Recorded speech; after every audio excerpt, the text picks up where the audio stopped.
औज़ुबिल्लाहिमिनश्शैतानिर्रजीम बिस्मिल्लाहिर्रहमानिर्रहीम। अस्सलाम वालेकुम नाज़रीन, एक नए मौजू के साथ आपकी खिदमत में हाजिर हूँ। सबसे पहले आपसे रिक्वेस्ट है, मेरे चैनल को सब्सक्राइब ज़रूर कीजिए, बेल आइकन के बटन को दबाइए ताकि मेरी तमाम वीडियो आप तक बर वक्त पहुँच सकें। और कमेंट्स बॉक्स में जाकर अपनी राय का इजहार ज़रूर कीजिएगा। तो आइए शुरू करते हैं। सबसे पहले मैं आपको आज के मौजू के बारे में चंद बातें बताऊं। आज का मेरा मौजू है जहेज़ जैसी लानत जिसमें हमारा माशरा पूरी तरह से डूब चुका है। और मुसलमान माशरे का ये हाल है कि इस जहेज़ की वजह से बहुत सी बेटियां वक़्त से पहले बूढ़ी होने लग गई हैं, इस फिक्र में कि पता नहीं हमारी शादियां होंगी नहीं होंगी। वालिदैन वक़्त से पहले बूढ़े हो गए हैं। वालिदैन उस टेंशन और डिप्रेशन में रहते हैं कि वो वक़्त से पहले आधे तो कब्र में चले जाते हैं। उनका ये हाल है कि चलते फिरते दिमाग में एक ही बात चलती है कि मैं अपनी बेटियों की शादी कैसे करूँगा। इस मुश्किल वक़्त में, इस मुश्किल दौर में, इस महंगाई के दौर में जहाँ पर 2 वक़्त की रोटी मुश्किल है, वहाँ गरीब बंदा अपनी बेटी की शादी कहाँ कर सकता है। उनको अल्लाह पाक ने दिया है, वो लोग तो लाखों करोड़ों रुपया लगा देते हैं, लेकिन जो गरीब है, जिसके पास है नहीं, वो अपनी बेटी की शादी कहाँ से करे। जहेज़ इस्लाम में कहीं नहीं है। बेटी को जहेज़ देना कहीं नहीं लिखा है कि बेटी को जहेज़ दिया जाता है। अगर बेटी को जहेज़ देना लिखा होता तो यकीनन निकाहनामे में भी ये बात जो है उसको वाज़िया किया जाता। जहाँ हक महर को लिखा जाता है वहाँ पर जहेज़ भी लिखा जाता। जहेज़ की डेफिनेशन अगर हम हिंदी ज़ुबान में करें तो जहेज़ की डेफिनेशन बनती है लानत, भीख मांगना। तो ये ऐसी भीख है जो हम अपने घरों में अच्छे भले होते हुए हम दूसरे जिनके पास बेटियां हैं, जिनके पास पता नहीं उनको देने के लिए कुछ नहीं है, हम उनसे ये गुफ्तगू करते हैं, उनसे हम ये सलाह मशवरे करते हैं कि आप अपनी बेटी को क्या देंगे जहेज़ में। अपनी बेटी को छोड़ें, हमारे बेटे को क्या देंगे आप जहेज़ में। हमारे बेटे को गाड़ी देंगे आप, हमारे बेटे को मोटरसाइकिल देंगे आप, सोना कितना डालेंगे आप। हमारे तो रिवाज है कि सास को सोने का सेट डाला जाता है, नंदों को चूड़ियाँ डाली जाती हैं, भांजे को अंगूठियाँ डाली जाती हैं, लड़के को सोने की अंगूठी डाली जाती है। हालांकि इस्लाम में मर्द को तो सोना पहनना हराम है, मना है, लेकिन जहेज़ के नाम पर एक तो वो बेटी दे रहा है, दूसरा उसको लूट लिया जाता है। ये तो हम खुले डाकू बने हुए हैं, खुले लूटने वाले बने हुए हैं। चोर भी चोरी जो करता है वो छुप कर करता है। हम ये कैसा डाका डालते हैं, किसी की बेटी भी ले लेते हैं और उसको हम इस तरह से कंगाल कर देते हैं कि वो बेचारा रुपए का मकरूज हो जाता है। और जिन घरों में उनके पास नहीं है बच्चियों को देने के लिए, उन बच्चियों की उम्रें ख़राब हो जाती हैं, उनके सरों में चांदी चमकने लग जाती है और वो बच्चियां जो ज़हनी मरीज़ बन जाती हैं, वो जिस ज़हनी करब से गुजरती हैं, ये बात एक अलग है।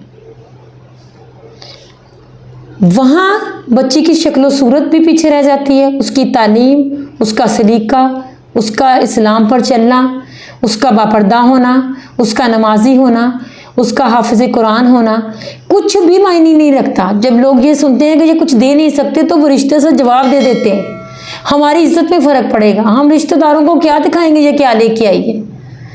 भाई आपको निकाह करने का हुक्म दिया है, दूसरे को लूटने का हुक्म नहीं दिया गया।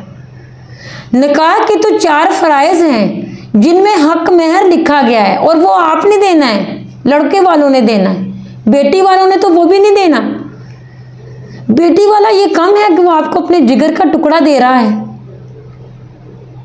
हमने इस रस्म को दूसरों से लिया है, ये बात आपको भी पता है, ये बात मुझे भी पता है कि ये हमारे इस्लाम में, हमारे कुरान में कहीं नहीं है। ये गैर मुस्लिमों की रस्में हैं जो हमने खुद अख्तियार कर ली हैं। एक मैं आपको बात बताऊं कि एक शख्स होता है, उसकी बीवी होती है, उस शख्स का नाम होता है जोसेफ। उसकी बच्चे होते हैं 2, वो शख्स अपना गिरजा से वापस जब आता है जोसेफ इबादत करके, तो वो अपनी बीवी से पूछता है कि मैं जब रास्ते में आ रहा था तो मेरे जहन में आया कि बड़ी ईद कब आ रही है। मुझे तो लगता है उसमें कुछ ही दिन रह गए। बीवी को भी कुछ खास इल्म नहीं होता, वो लोग नेट से सर्च करते हैं और उनको पता चलता है कि बड़ी ईद आने में तो 10 दिन बाकी हैं। जोसेफ बहुत परेशान होता है कि अब मैं पैसों का मैनेज कैसे करूँगा, हमने तो बकरा लेना था, कुर्बानी करनी है, और बच्चे जो हैं वो अलग से एक्साइटेड होते हैं, खुश होते हैं कि बड़ी ईद आ रही है। खैर वो किसी तरह से भी मैनेज करता है और फिर वो ईद से एक दिन पहले बकरा लेने जाते हैं, बकरा लेके आते हैं, और फिर अगले दिन उसको, जो संडे का दिन होता है, उस बकरे को वो ईद पढ़ के आते हैं, फिर उसकी कुर्बानी की जाती है और उसका गोश्त तकसीम करना शुरू कर देते हैं। तब जोसेफ को याद आता है कि हम तो आज गिरजा गए नहीं इबादत के लिए। अब उसकी बीवी भी ये परेशान होती है, वो कहती है ठीक है कोई बात नहीं, हम चले जाएंगे, अभी काफ़ी दिन पड़ा है और हम ये गोश्त ही तकसीम कर लें, उसके बाद हम गिरजा चले जाएंगे। अब आप लोगों के जहन में ये सवाल चल रहा होगा यकीनन कि जब जोसेफ जो है वो गिरजा जाता है, ज़ाहिर सी बात है वो गैर मुस्लिम है, ईसाई मज़हब से ताल्लुक़ रखता है, तो फिर वो कुर्बानी क्यों कर रहा है।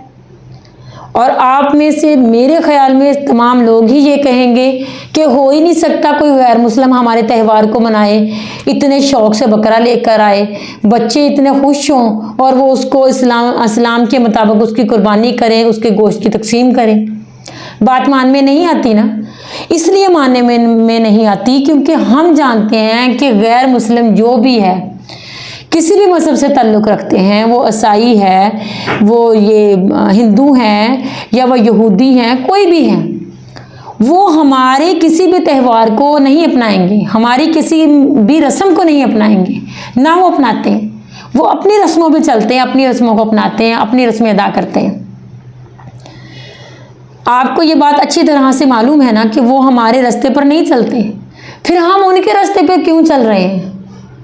हम मुसलमान जो अल्लाह पर ईमान रखते हैं, जिनका इस्लाम एक कितना मजबूत मज़हब है, इतना बड़ा मज़हब है कि दुनिया में इतना बड़ा मज़हब कोई नहीं है और सबसे सच्चा मज़हब है, हक वाला मज़हब है, तो फिर हम मुसलमान होके हम उनके अकीदत पर क्यों यकीन रखते हैं, हम उनकी राह पर क्यों चल रहे हैं। हम ये जहेज जैसी लानत जो उनके माशरे में है, हम अपने माशरे में क्यों लेके आए हैं। ये मुसीबत, ये टेंशन हमने क्यों खरीदी है उनसे, जबकि ये ऐसा भी कोई काम नहीं है जिसके साथ हमारी कोई भलाई का रास्ता हो। हमने अपने इस्लाम को क्यों नहीं पढ़ा, हम अपने इस्लाम को फोकस क्यों नहीं कर रहे, हम अपनी हदीस पर, कुरान पर क्यों नहीं चल रहे। हमें ये चीज़ें क्यों अच्छी लगती हैं, हालांकि हमारी इनमें बर्बादी है और हम जानते भी हैं कि ये हमारी लिए टेंशन बर्बादी का बायस है। इसलिए कि एक तो कुरान से दूरी है, इस्लामी तालीमात से दूरी है, अल्लाह के अहकामात से दूरी है, अल्लाह पाक की नाफरमानी है, इसलिए हम भटक गए। हम अपने वो रास्ता छोड़ दिया जहाँ पर हमें आसानी ही आसानी दी गई है। इस्लाम तो इतना सच्चा और इतना सीधा मज़हब है कि अल्लाह पाक ने हमें बुराई से बचने का रास्ता एक बताया है कि जब बालिग हो जाए लड़का लड़की तो उसका निकाह कर दो, वो हज़ारों बुराइयों से बच जाएगा और सबसे बड़ी बुराई से जिससे वो बचेगा वो ज़ना से बच जाएगा। उसके बहुत से सीधे सी 4 फ़र्ज़ बताए गए हैं, 4 फ़र्ज़ हों तो आप उनको पूरा करो, अदा करो और बच्चे बच्ची का निकाह कर दो। लेकिन हमने ये ये मेहंदी, ये मायूं, जहेज़, बरी, बारात, ये चीज़ें हमने इतनी इकट्ठी क्यों कर ली हैं, अपने लिए मुसीबत खड़ी कर ली हमने। हमें अब भी समझ नहीं आती, हमें अब इसलिए समझ नहीं आती कि मैं कहूँ कि एक बंदा है, उस पर जुल्म हो रहा है, उसने अपनी बेटी की शादी की है, उसे इतना जहेज़ तलब किया गया और उसने बेचारे ने पता नहीं किस तरह किया है ये सब। अब उसको चाहिए कि वो नसीहत पकड़े, अब उसको चाहिए कि जब वो अपने बेटे की शादी करता है तो वो किसी की बेटी के साथ ये सलूक ना करे। लेकिन हम ये बदला दूसरों की बेटियों से लेते हैं। जो लानत हमने दूसरों के मुंह पर मारी या ये लानत जहेज़ की हमने अपनी बेटी के जरिए उनको दी है, वो लानत जो है वो अब हम दूसरों की बेटी के जरिए वापस खरीद रहे हैं। हम मुसलमान हैं, ہمارا خدا پہ رحمان ہے کہ اللہ پاک نے کہا ہے کہ جب تم نکاح کرتے ہو تو میں تمہارے رزق کو وسیع کر دیتا ہوں، میں تمہارے لیے اسباب پیدا کرتا ہوں تاکہ تم اپنی بیوی کو بھی کھلا پلا سکو، اپنے آنے والی اولاد کو بھی، سب کا رزق لکھ کے بھیجتا ہے۔ ہمارا ایمان اتنا کمزور ہو گیا ہے کہ ہمیں لگتا ہے کہ اگر ہم یہ سب نہیں کریں گے تو ہماری بیٹی بس نہیں سکے گی، اور ہوتا یہی ہے پھر کہ وہ بستی نہیں ہے جہیز کے بغیر۔ کیوں؟ کیونکہ ہم نے اس چیز کو خود پر اس قدر مسلط کر لیا ہے، اس قدر ہمارا ایمان اس چیز پر پکا ہو گیا ہے کہ اللہ پاک نے ہمیں اس برائی میں مبتلا ہی کر دیا ہے۔ پھر حدیث میں آتا ہے کہ جب انسان ایک برائی کرتا ہے، کرتا جاتا ہے وہ اسے توبہ نہیں کرتا ہے، تو پھر اللہ پاک اس پر ایک جو شیطان ہے وہ مسلط کر دیتا ہے، جو اس کو مسلسل برائی کی طرف دھکیلتا رہتا ہے، اور وہ انسان جو ہے وہ پورا کا پورا برائی میں غرق ہو جاتا ہے۔ تو ہم اس برائی کو اس قدر پسند کرنے لگتے ہیں، اس قدر پسند کریں، ہمیں لگتا ہے کہ اگر ہم جہیز نہیں دیں گے تو ہماری بیٹیاں بسیں گی نہیں، اور ہمارے ساتھ ایسا پھر ہو رہا ہے کیونکہ ہماری اپنی نیتیں ٹھیک نہیں ہیں نا، ہماری نیتیں خراب ہیں۔ ہم اپنی بیٹی کو جب جہیز دیتے ہیں تو ہم یہ توقع کرتے ہیں اب ہم دوسرے کی بیٹی سے ڈبل کر کے لیں گے، ہم بدلے لیتے ہیں ایک دوسرے کے ساتھ۔ یہ برائی ختم کس طرح سے ہو سکتی ہے؟ یہ برائی اس طرح سے ختم ہو سکتی ہے کہ ہم جب کوئی ہماری بیٹی کے ساتھ ایسا کرتا ہے تو ہم کہیں کہ اب ہم نے یہ ظلم کسی کی بیٹی کے ساتھ نہیں کرنا، ہم برائی کو برائی کے ساتھ نہیں مار سکتے، برائی کے ساتھ برائی کریں گے تو وہ پھیل جائے گی، ہم برائی کو اچھائی کے ساتھ کریں گے، برائی کو اچھائی مار سکتی ہے۔ یہ چند لوگ قربانی نہیں دیں گے، ہر بندہ اس قربانی کے لیے تیار رہے کہ میں اس طرح سے نہیں کروں گا۔ اگر ہم کامیاب ہو سکتے ہیں تو وہ ہم خود ہی ہو سکتے ہیں، ہمیں کامیاب کوئی نہیں کر سکتا۔ اگر ہم کوئی برائی مٹانا چاہتے ہیں تو ہم دوسرے کو نہیں کہیں گے کہ تم اس چیز کو ختم کر دو، ہم اپنے آپ میں وہ چیز ختم کریں گے۔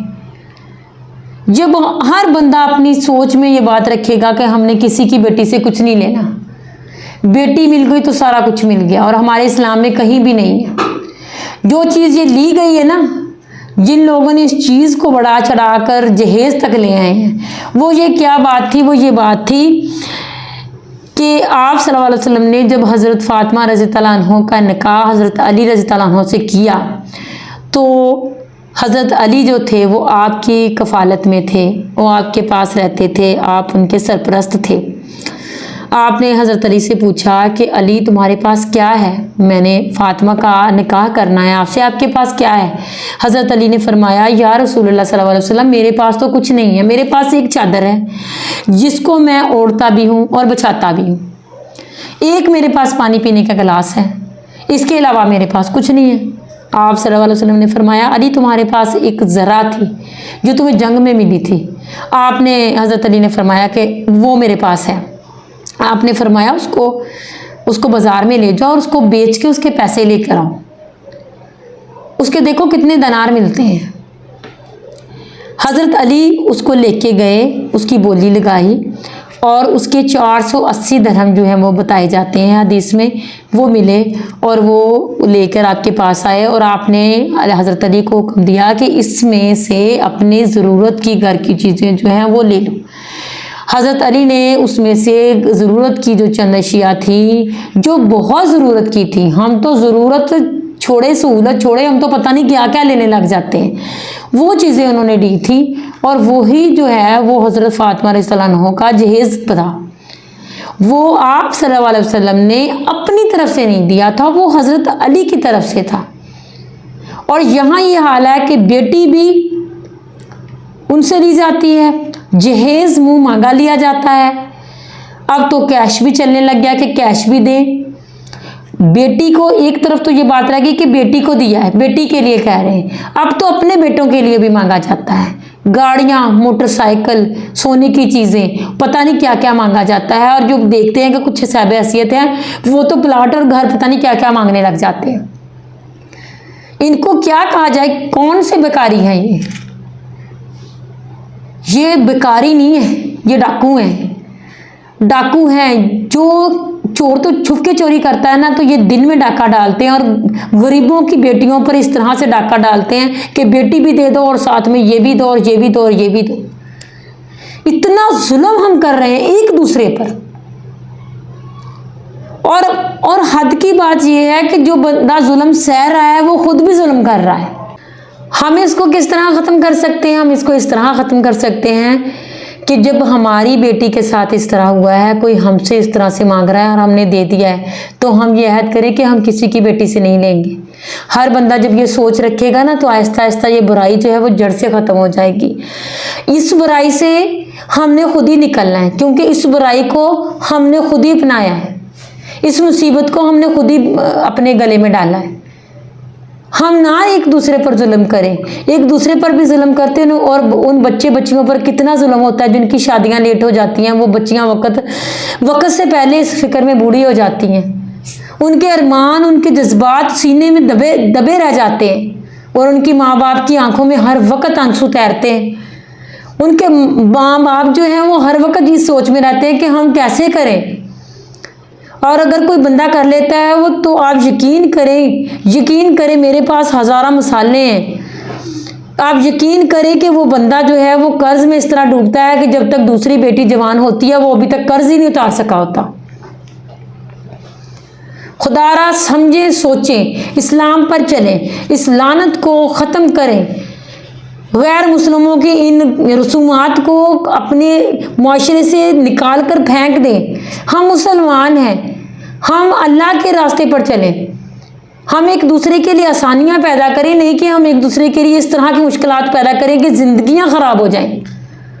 खुदारा इस बात को समझे, एक दूसरे पर तरस खाएं, रहम करें एक दूसरे पर। जो रहम नहीं करता उस पर रहम नहीं किया जाता।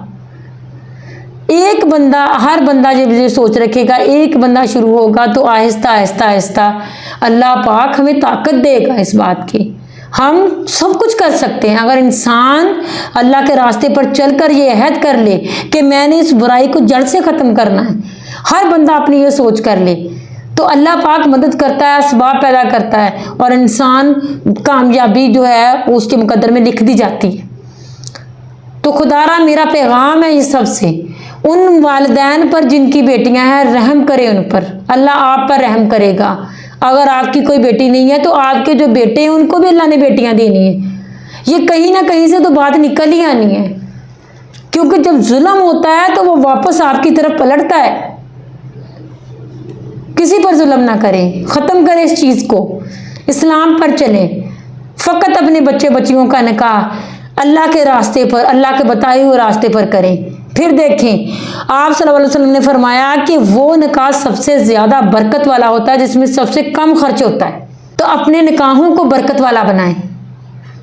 चैनल को सब्सक्राइब करें, मेरी बातों को सोचें समझें, प्लीज़ आगे शेयर करें। ये आपके लिए भी सदका जारिया है, मेरे लिए भी सदका जारिया है। अस्सलाम वालेकुम।